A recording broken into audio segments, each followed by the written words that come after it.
Hello friends, राजा S academy में आपका स्वागत है। आज मैं योजना से संबंधित कुछ ऐसे प्रश्न के बारे में बताने जा रहा हूं जो कि रेलवे, बैंकिंग, एसएससी के साथ साथ सभी प्रतियोगी परीक्षाओं में पूछे जाने वाला महत्वपूर्ण प्रश्न है। अगर आप मेरे चैनल पर नए हैं तो सब्सक्राइब कर लें और बेल आइकन दबा दें ताकि सभी नोटिफिकेशन आपको मिलता रहे। तो चलिए, योजना से संबंधित आज का पहला प्रश्न है, अर्थव्यवस्था के विकास के लिए केंद्रीयकृत नियोजन सर्वप्रथम कहाँ अपनाया गया? तो इसका सही आंसर है पूर्व सोवियत संघ में। तो अर्थव्यवस्था के विकास के लिए केंद्रीयकृत नियोजन सर्वप्रथम जो अपनाया गया वह पूर्व सोवियत संघ में अपनाया गया। अगला प्रश्न है, आर्थिक नियोजन का पहला विचार किसने दिया? तो आर्थिक नियोजन का जो पहला विचार दिए हुए थे वे एम विश्वेश्वरैया ने दिए हुए थे। तो आर्थिक नियोजन का जो पहला विचार था वह एम विश्वेश्वरैया का था। अगला प्रश्न है, योजना आयोग का गठन कब किया गया था? तो इसका सही आंसर है 1950 में। तो भारत में योजना आयोग का गठन 1950 में किया गया था। अगला प्रश्न है, 1 जनवरी 2015 को औपचारिक रूप से योजना आयोग को समाप्त कर इसके स्थान पर कौन सा नया निकाय का गठन किया गया? तो इसका सही आंसर है नीति आयोग। तो नीति आयोग को 1 जनवरी 2015 को औपचारिक रूप से योजना आयोग को समाप्त कर इसके स्थान पर एक नया निकाय का गठन किया गया जो था नीति आयोग। अगला प्रश्न है, भारत में केंद्रीय योजना निम्न में से कौन सी है? तो इसका सही आंसर है पंचवर्षीय योजना, 20 सूत्री कार्यक्रम, सांसद स्थानीय क्षेत्र विकास योजना, यानी कि सभी है। इसमें भारत में केंद्रीय योजना पंचवर्षीय योजना भी है, 20 सूत्री कार्यक्रम भी है और सांसद स्थानीय क्षेत्र विकास योजना भी है। इसलिए इसका सही आंसर होगा उपरोक्त सभी। अगला प्रश्न है, राष्ट्रीय विकास परिषद एनडीसी की स्थापना मंत्रिमंडल सचिवालय के इस प्रस्ताव के द्वारा कब की गई थी? तो भारतीय विकास परिषद एनडीसी की स्थापना मंत्रिमंडल सचिवालय के इस प्रस्ताव के द्वारा जो काम की गई थी वह था आपका 1952 में, जो कि भारतीय विकास परिषद की स्थापना मंत्रिमंडल सचिवालय के प्रस्ताव के द्वारा 1952 में की गई थी। अगला प्रश्न है, भारत की पंचवर्षीय योजना को अंतिम मंजूरी कौन प्रदान करता है? तो भारत की पंचवर्षीय योजनाओं को अंतिम मंजूरी राष्ट्रीय विकास परिषद यानी एनडीसी देता है। तो राष्ट्रीय विकास परिषद के ही अंतिम मंजूरी देने पर ही भारत की पंचवर्षीय योजना को लागू की जाती है। अगला प्रश्न है, राष्ट्रीय विकास परिषद में कौन शामिल होते हैं? तो राष्ट्रीय विकास परिषद में योजना आयोग के सदस्य और राज्यों के मुख्यमंत्री शामिल होते हैं। तो इसका सही आंसर होगा ए और सी। अगला प्रश्न है, भारत की प्रथम पंचवर्षीय योजना कब शुरू हुई थी? तो इसका सही आंसर है 1951 में। तो भारत में जो प्रथम पंचवर्षीय योजना शुरू की गई थी वह 1951 में, यानी कि पंचवर्षीय योजना प्रत्येक 5 साल के लिए होती है, इसलिए 1951 में भारत में सबसे पहले पंचवर्षीय योजना की शुरुआत की गई थी। अगला प्रश्न है, भारत की प्रथम पंचवर्षीय योजना किस मॉडल पर आधारित थी? तो इसका सही आंसर है हैरोल्ड डोमर मॉडल। तो भारत की जो प्रथम पंचवर्षीय योजना जो आधारित थी उस मॉडल का नाम था हैरोल्ड डोमर मॉडल। अगला प्रश्न है, भारत की प्रथम पंचवर्षीय योजना का प्रमुख लक्ष्य क्या था? तो इसका सही आंसर है कृषि का विकास। तो भारत की प्रथम पंचवर्षीय योजना का जो प्रमुख लक्ष्य था वह कृषि का विकास था, क्योंकि भारत एक कृषि प्रधान देश है और यही कारण है कि कृषि को बढ़ावा देने के लिए भारत की जो प्रथम पंचवर्षीय योजना को लागू की गई थी उसका प्रमुख लक्ष्य था कृषि का विकास करना। अगला प्रश्न है, मैंटूर बांध, भाखड़ा नांगल दामोदर घाटी तथा हीराकुंड नदी परियोजना किस पंचवर्षीय योजना में प्रारंभ की गई? तो मैटोर बांध, भाखड़ा नांगल, दामोदर घाटी तथा हीराकुंड नदी परियोजना प्रथम पंचवर्षीय योजना में प्रारंभ की गई। अगला प्रश्न है, निम्न में से कौन सी पंचवर्षीय योजना महालनोबिस विकास मॉडल पर आधारित थी?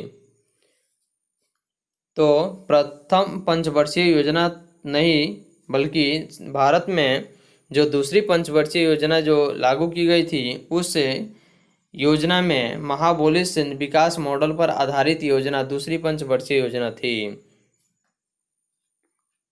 जो कि 56 से 61 तक थी। तो भारत में प्रथम पंचवर्षीय योजना 1951 में लागू की गई और दूसरी पंचवर्षीय योजना 56 से 61 तक की गई। इसलिए भारत में दूसरी पंचवर्षीय योजना महाबोलिस विकास मॉडल पर आधारित थी। अगला प्रश्न है, द्वितीय पंचवर्षीय योजना में किस क्षेत्र के विकास पर सर्वाधिक बल दिया गया था? तो द्वितीय पंचवर्षीय योजना में किस क्षेत्र के विकास पर सर्वाधिक बल दिया गया था? तो इसका सही आंसर है उद्योग पर। तो भारत की जो प्रथम पंचवर्षीय योजना लागू की गई थी 1951 में, उस योजना में कृषि के विकास पर विशेष ध्यान दिया गया था और उस पंचवर्षीय योजना में कृषि का विकास ही सबसे मुख्य लक्ष्य था। लेकिन द्वितीय पंचवर्षीय योजना में उद्योग क्षेत्र के विकास पर सर्वाधिक बल दिया गया था। अगला प्रश्न है, भारत में औद्योगिकरण की प्रक्रिया किस पंचवर्षीय योजना में प्रारंभ की गई थी? तो भारत में औद्योगिकरण की प्रक्रिया द्वितीय पंचवर्षीय योजना में प्रारंभ की गई थी, क्योंकि प्रथम पंचवर्षीय योजना में कृषि के विकास मुख्य लक्ष्य था, जबकि द्वितीय पंचवर्षीय योजना जो लागू की गई थी 1956 में, उस पंचवर्षीय योजना में जो मुख्य कारण था द्वितीय पंचवर्षीय योजना का, तो भारत में औद्योगिकरण को बढ़ावा देने का सबसे मुख्य लक्ष्य रखा गया था। अगला प्रश्न है, ट्रिकल डाउन थ्योरी का अनुसरण कौन सी पंचवर्षीय योजना में किया गया? तो ट्रिकल डाउन थ्योरी का अनुसरण भारत की जो तीसरी पंचवर्षीय योजना लागू की गई उस पंचवर्षीय योजना में किया गया। अगला प्रश्न है, भारत में कौन सी पंचवर्षीय योजना डीपी धर मॉडल पर आधारित थी? तो भारत में जो पांचवी पंचवर्षीय योजना जो लागू की गई थी वह पांचवी पंचवर्षीय योजना डीपी धर मॉडल पर आधारित थी। अगला प्रश्न है, किस पंचवर्षीय योजना के दौरान भारत ने गरीबी हटाओ का नारा दिया था? तो इसका सही आंसर है पांचवी पंचवर्षीय योजना। तो पांचवी पंचवर्षीय योजना के दौरान भारत ने गरीबी हटाओ का नारा दिया था। अगला प्रश्न है, किस पंचवर्षीय योजना के दौरान भारत ने मिश्रित अर्थव्यवस्था चुनी थी? तो किस पंचवर्षीय योजना? तो इसका सही आंसर होगा दूसरी पंचवर्षीय योजना के दौरान भारत ने मिश्रित अर्थव्यवस्था चुनी थी, क्योंकि दूसरी पंचवर्षीय योजना में औद्योगिकरण पर विशेष बल दिया गया था, जबकि प्रथम पंचवर्षीय योजना में कृषि के विकास उस योजना में मुख्य लक्ष्य था। इसलिए दूसरी पंचवर्षीय योजना के दौरान भारत ने मिश्रित अर्थव्यवस्था चुनी थी। अगला प्रश्न है, भारत में योजना अवकाश कब घोषित किया गया था? तो इसका सही आंसर है तीसरी पंचवर्षीय योजना के बाद। तो भारत में योजना अवकाश जब घोषित किया गया था तो वह समय था तीसरी पंचवर्षीय योजना के बाद। अगला प्रश्न है, किन वर्षों के बीच 3 वार्षिक योजनाएं लागू की गई थी? तो इसका सही आंसर है 1966 से 69 के बीच 3 वार्षिक योजनाएं लागू की गई थी। अगला प्रश्न है, महिलाओं के सशक्तिकरण के लिए राष्ट्रीय नीति किस वर्ष में अपनाई गई थी?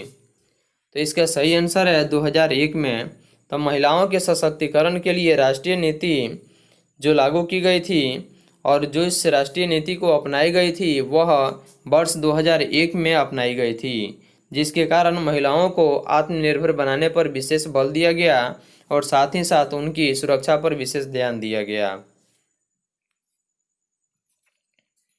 अगला प्रश्न है, निम्नलिखित में से किस पंचवर्षीय योजना में आर्थिक समृद्धि की दर अपने लक्ष्य से अधिक रही? तो निम्नलिखित में से किस पंचवर्षीय योजना, तो 5वीं पंचवर्षीय योजना में आर्थिक समृद्धि की दर अपने लक्ष्य से अधिक रही। अगला प्रश्न है, किस पंचवर्षीय योजना अवधि के दौरान भारत सरकार ने वह कृषि नीति बनाई जिसने हरित क्रांति को जन्म दिया? तो किस पंचवर्षीय योजना ने, यानी कि चतुर्थ पंचवर्षीय योजना अवधि के दौरान सरकार ने कृषि नीति बनाई जिसने हरित क्रांति को जन्म दिया? तो यह है चतुर्थ योजना। अगला प्रश्न है, 8वीं पंचवर्षीय योजना का नवीन प्रारूप किसके निर्देशन में तैयार किया गया था? तो इसका सही आंसर है प्रणब मुखर्जी, जो देश के पूर्व राष्ट्रपति थे प्रणब मुखर्जी। उन्हीं के निर्देशन में 8वीं पंचवर्षीय योजना का नवीन प्रारूप तैयार किया गया था।